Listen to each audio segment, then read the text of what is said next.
It is another episode of Dirty Air. Hello, friends. It is Rodney Rodriguez diving in with all of you guys as we talk about the world of short track racing from all parts. I'm in Texas, but we go everywhere. We go all the way up north, south, east, west. We even go to Canada sometimes where we talk about short track racing. That is what we do. It is Dirty Air with Rodney Rodriguez, RodneyRodriguezSports.com. We invite you to be a part of that. If you would like to be a part of the program, please like, share, subscribe to the YouTube page, the Facebook page, and so forth as we dig into the great things that happen during the weeks of short track racing. And we are diving in, and this time we're actually going to a racetrack at Chatham, Louisiana. I think a lot of folks here in my parts know of Super Bee Speedway, and man, they had a huge one this past weekend, $10,000 to win for the factory stocks. It was a loaded field, and the man that ended up at the top of the heap will join me here on Dirty Air. It is our man, Craig Pursley. Craig, how we doing, sir? I'm doing pretty good, Mr. Rodney. How are you? Man, I'm doing well. Not as good as you, man. So let's break this whole thing down for you. So as I gather, this was your first time there, Chatham at Super Bee. Yeah, man, it was our first time traveling over there. It was a pretty nice drive, pretty bumpy ride on the way over there. Isn't that the thing? When you make those trips like that, some of those roads, it's like I haul a trailer around a lot, and by the time I get through some of those parts, it's like half my stuff is on the ground and stuff, trying to get to some of these places. Oh yeah, them roads over there. Some was good, some was bad. Just a lot of narrow roads on that side of the town. So we thank God the bus has air ride, and it made it easier on us. That's what I'm talking about. All right, so let's talk about it for you, man, because I've called a lot of your races, factory stocks and so forth. Let's kind of talk about for you. We're talking about the first time there at Super Bee, but let's talk about all the different things that you've done, man. Quite accomplished in your tenure behind the wheel of these things.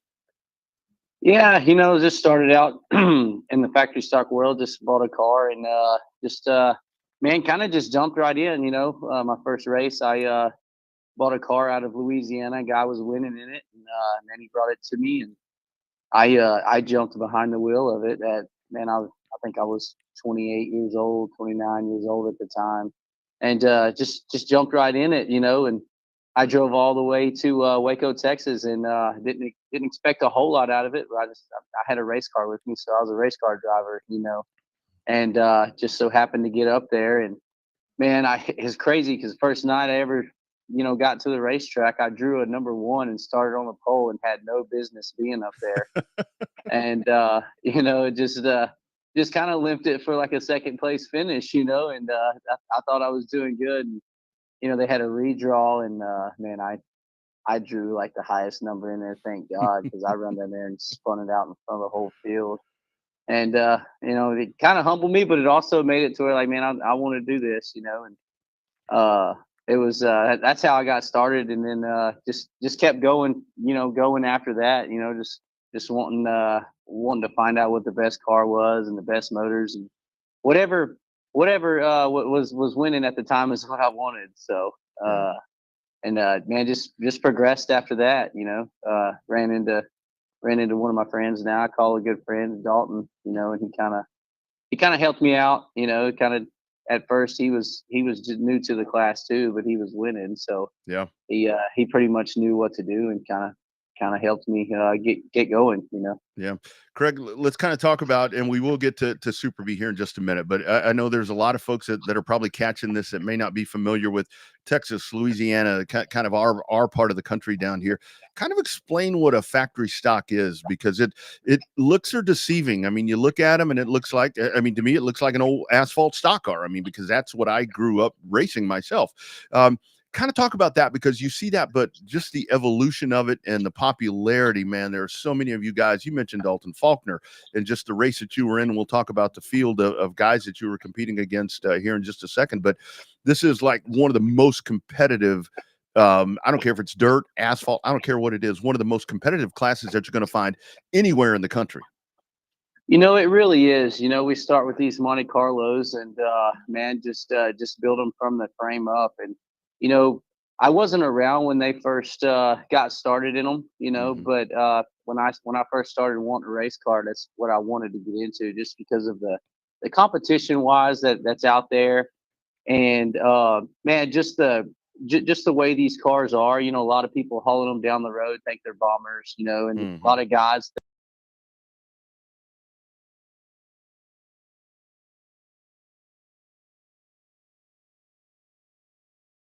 Nobody just gonna get in one and just go win Yep. right out of the box. Like I mean, they're tough.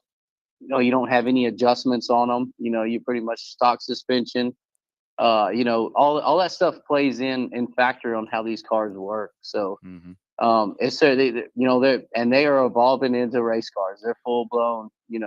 I haven't driven anything else other than this, but I consider what we have race cars right now. Yeah. And isn't that the thing to where we've seen, I mean, so many guys that like you're talking about there, you've got late model guys, you got modified guys, sport mods, limited mods, whatever one. You've got those guys that are making their way into this division. And a lot of it is because you guys, like this past weekend, the 10K to win, there are so many big money races for you guys. It's just appealing for a race car driver. Right. Like man, most of the time, we're racing 1,000, 1,500, 2,000 to win. And bombers. You know what I mean? Like Hmm. that's what a lot of people think. But like then week in and week out, they're just as much to keep up with and to work on as anything else. Absolutely. So the weekend for you, so this fires off like we said. You hadn't been there before, but again, I mean, like we talked about, I mean, you kind of follow along and see what other guys are doing.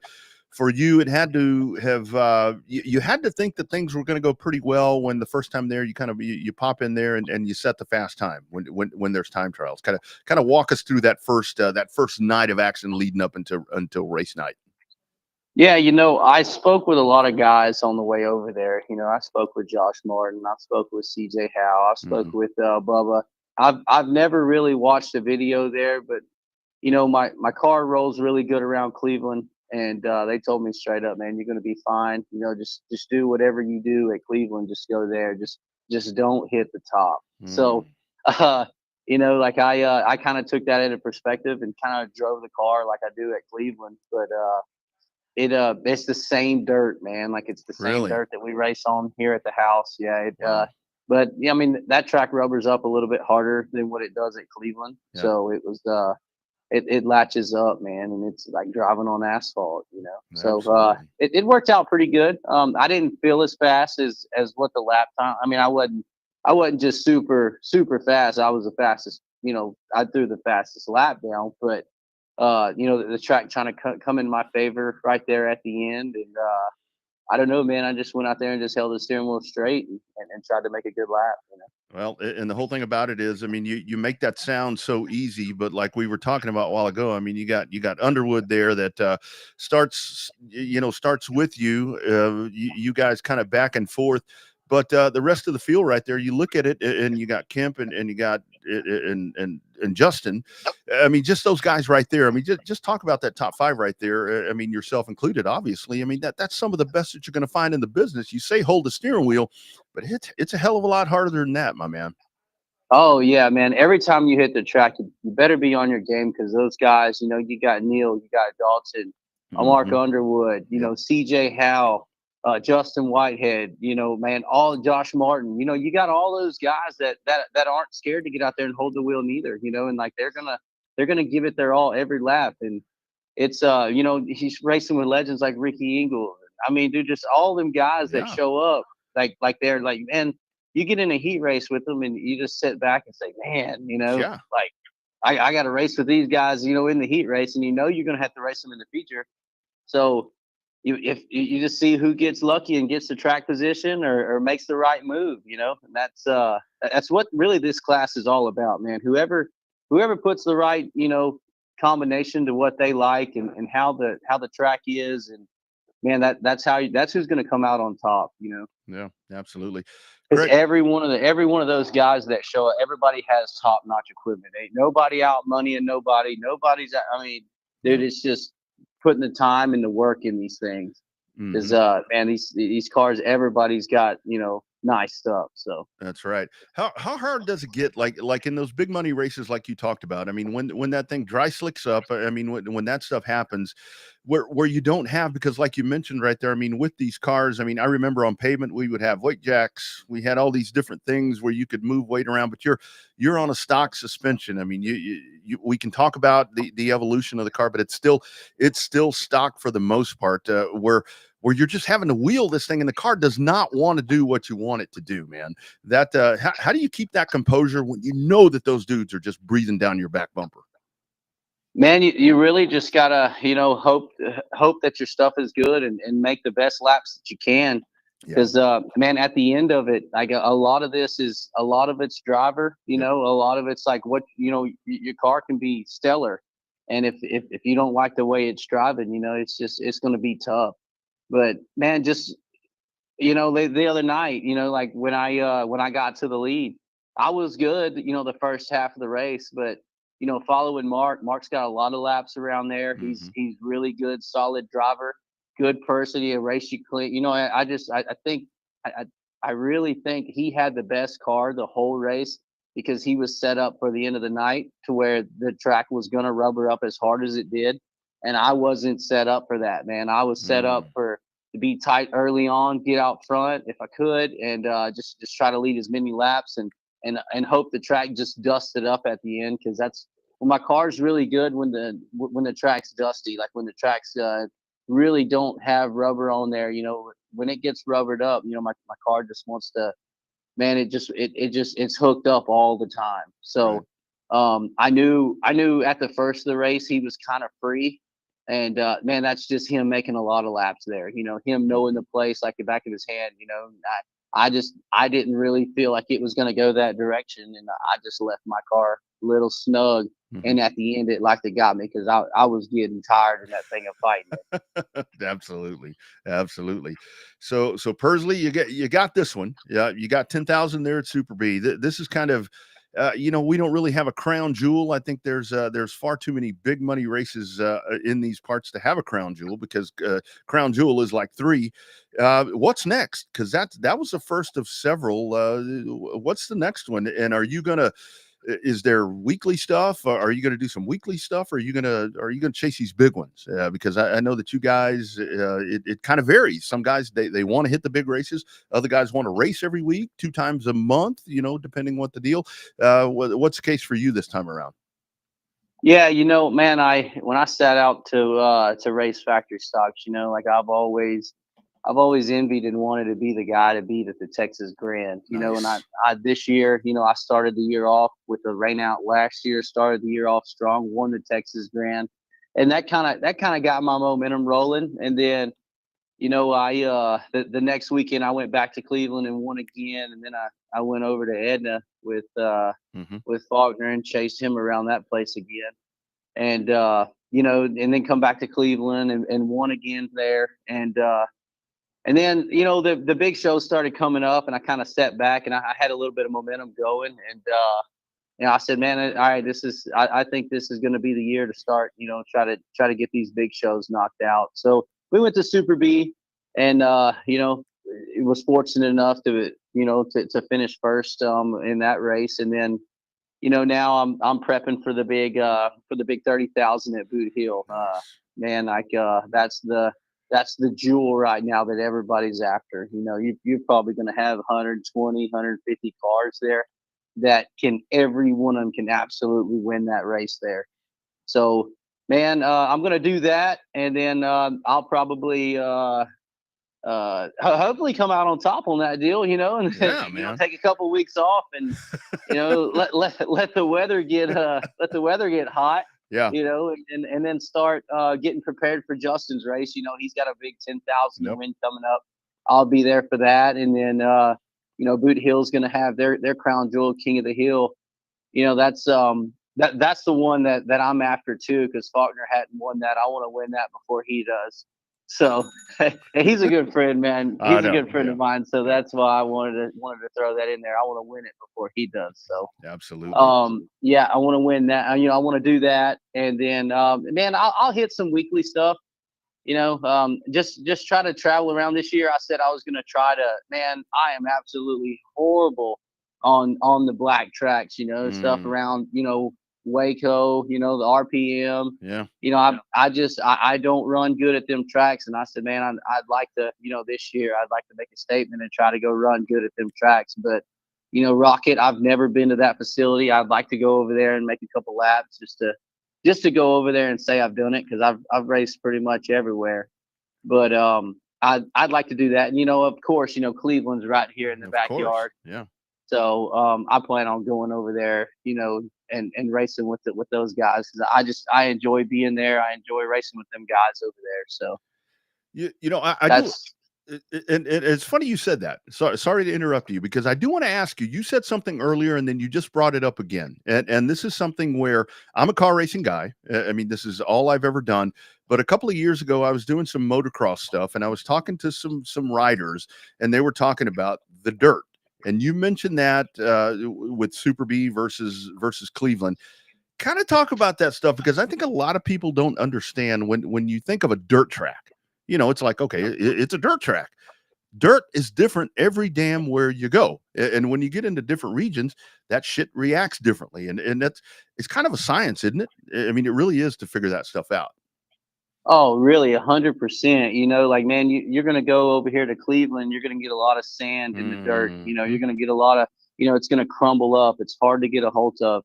And like Super B was the same way. Man, you pull up, dust is blowing. Mhm. Sand like that. Yeah. You go to Cotton Bowl. They're Yep. kind of it's not a sand track, but it's got bite. And Yep. you got to treat your car different there. Then you go to Boot Hill, and for a fact that sucker is going to be fast no matter what the track is doing. It's going to be a top, it's going to be a bottom, it's going to be through the middle, and racing there has really, I don't get to race there a lot, but I made it a point to go there last year. And man, just racing there, showing up with, 30, 40 cars a night at that place. And the track just changing, from heat races and make you move around. Yeah. And then, you go from, finding defining your skills to being able to drive on tacky dirt, slick dirt, going into the rubber, finding the rubber with it, and Yeah. then you go over there to RPM, man. Like, I don't know what I got to do on that black dirt, but man, I'm lost as a goose, because it'll go from just hammered down, you drive your car as hard as you can drive it, to spinning out and going down the straightaway. Wow. Like, I really, hats off to those guys that do it every weekend. Like, those, I think those are the more of a driver than the red dirt guys, man. Because man, I'm telling you, like, it'll throw you for a loop. And I thought, man, the last time I went there, I was gonna have to get my eyes checked, because I didn't see it coming whatsoever. I don't even think I've made an A main in a black dirt track over there in the Man, Dallas Fort Worth area, to be honest with you. Just, that's crazy. man, it's just not my style. I don't like it. I don't know what to do there.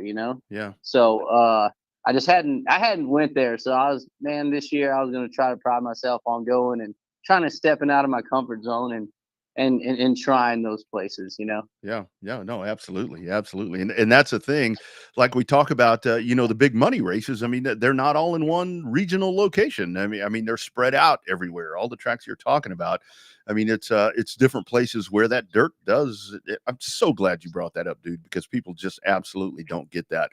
So the big question, the 10K, has it been spent? Is it back in the race car? Did you go? Did you have dinner? Did you? I mean, where to go? I always ask guys when they win a big payday like that, what'd you do with it? And it's like, well, I spent it all the next day. Getting the car ready for the next one. What did you do with that, Mister Pursley? Man, I'm gonna be honest with you. I hadn't even received it yet, because Oh, man, they took tire samples of our tires, yeah. and I hadn't even, I went up to the pay window and they said, "Hey, we'll mail you a check when we get your tire sample back." I kind of went home feeling weird. I said, "Man, I just won this thing and Yeah. I ain't get paid for nothing." Yeah. So man, and that's protocol. Them Sure. guys just doing their job, doing exactly what's supposed to happen. I'm pretty sure them guys that win them big money races, 100,000, 50,000, 75,000. I'm sure them guys sit around for Of weeks at a course. time waiting on theirs, just because of stuff like that. So Yeah. man, but when the check does come, I don't mess with that, tire salt doping and all that stuff. So I'm 100%, like I'm gonna get the check, but man, you just never know. We're on a used asphalt pull off. That's it. Man, who knows where that tire's Never been, know. who knows, so just typical protocol on it. And but when the check does show up, I'm gonna take it, and man, I'll probably just put it up, man. I work every day, and man, I got up and went to work Monday morning, and the guy that I was doing the job for, he said, I know him on a personal level, and he Yeah. knew I had won, and he just couldn't believe I showed up at 8 o'clock, ready to work Monday morning, Yeah. So, Yeah. but man, you probably, dude, I'll probably just sit on the money for a little while, man, and There you go. kind of just enjoy my family and enjoy that. Hopefully the thing was, because I know a lot of times with the big races like that, hopefully you got to load the car. You loaded the car up in one piece, because I know a lot of times when it comes to a big money race, you load the car up in boxes because they tear that thing up so much. So hopefully tech wasn't too strenuous to where they did all of that type of diagnosing to leave it in pieces for you. Yeah, no, tech wasn't too bad. It really wasn't. We got through, and man, drove the car to the trailer, loaded it up on the trailer, and I got a motor home and everything. And There man, you I go. could have just went in there and went to bed, but shoot, dude, I jumped in my motor home about 1:45 and drove all the way home. Might as well, And man. about halfway through the drive, about 4 in the morning, I said, "Man, what am I doing? I'm driving a motorhome with a bed in it, dude. I'm tired and I'm driving home, Yeah. but I wanted to get home. Easter was Sunday, Yep. and man, my kiddos, they were pretty pumped up, so they was ready for me to get home. And man, just jumped in, got some diesel, and man, I had some leftover snacks in the bus, and dude, I just cruised to the house. Got home probably about 6:45 in the morning, Yeah. and went in there, and I was still kind of pumped up. Yeah, Like I just absolutely. couldn't go to sleep, so man, I just went there, took a shower, kind of started watching TV, and my family got up. And, man, we just had the day together. Love it. We just put a pool in here at the house. We kind of just chilled by the pool, and then it started raining, and Yep. we just went in, just chilled all day. Kind of enjoyed it. Love Now, it. I had to turn my phone on silent. That sucker went off I'll bet. from people wanting to talk at 3 in the morning all the way till today. People still calling, so it feels pretty good. It feels pretty good. People calling, congratulating you, and tell you you did a good job. But this is what we've been doing it for. Absolutely. Absolutely. Factory stock winner at Super Bee Speedway, $10,000 coming to the pocket right there of our man, Craig Pursley. Craig, congratulations, dude. We'll be following along. We'll do this again when you win the next one. And dude, thanks for taking the time on a busy week, because I was one of those guys blowing you up. So thank you for responding, man. Love having you on the program. Great chat, man. Thanks for the great conversation this evening. Yeah, man, I would like to think of some of my guys. Yeah, If for I sure. could. We got Joey Smith and Doug Ivy, man, over there at Innovative Race Cars. Just putting the time in. They put just as many hours in as I do. And man, Slaughter's Diesel Repair. He keeps me going up and down the road with my motorhome. Keeps me rolling. And man, KTC Construction, Mr. Kenneth Clayberg, he's been real good to me this year. Joey Smith with ID Manufacturing, man, he keeps these bodies looking amazing with that laser table he's got over there. And then Kenny Montgomery with Camo Racing, man, he does a lot for me. He kind of tells me I'm getting good, and kind of keeps me pumped up. Right.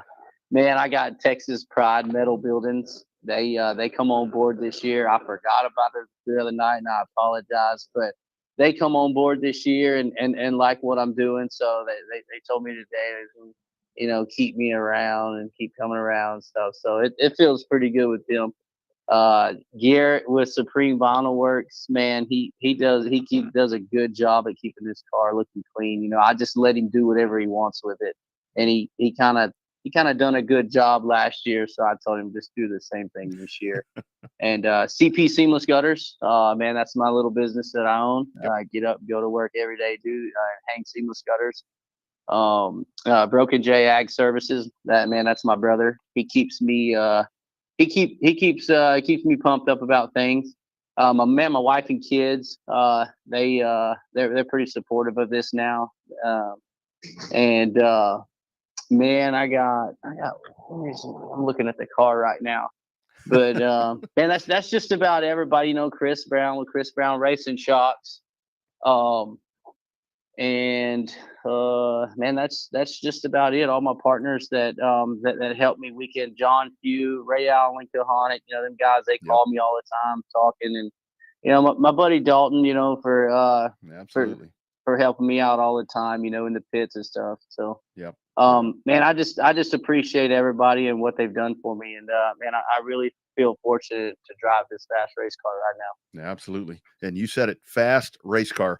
You can go to Race On and check out the end of that race. Quite the battle right there at the end of that with Mark Underwood Jr.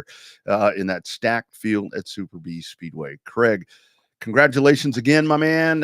Look forward to talking some more dirty air here before too long. And congratulations, dude. Enjoy this. Quite the accomplishment this weekend. Thank you, Mr. Rodney. You have a good day, bud. You got it, man. Take care.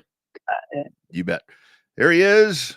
What a run that was. And like I talked about, that is lots of money that you're going to find in those factory stock races. And Race On is actually the Texas-based outlet where you're going to find most of those events into Texas and Louisiana. Of course, that one in Chatham, Louisiana is where that race was going on. So really cool stuff right there. And just a good guy right there, Craig Pursley, with the big win there at Super Bee Speedway. Thank you for being part of Dirty Air. We will continue to do these. Going to be dropping these probably weekly to where we're talking with winners. We're talking to folks that are very integral in the racing game. That's what Dirty Air is all about. And remember, as I always like to say, clean air is good. Times like this, whenever you might consume this, Dirty Air is just a tad bit better. Thank you for checking this out. I do invite you and I do ask you to please share, like, and subscribe to the YouTube, Facebook, and every social media page that you may catch us. Till next time I see you, my name is Double R Rodney Rodriguez. Dirty Air. We're back next time.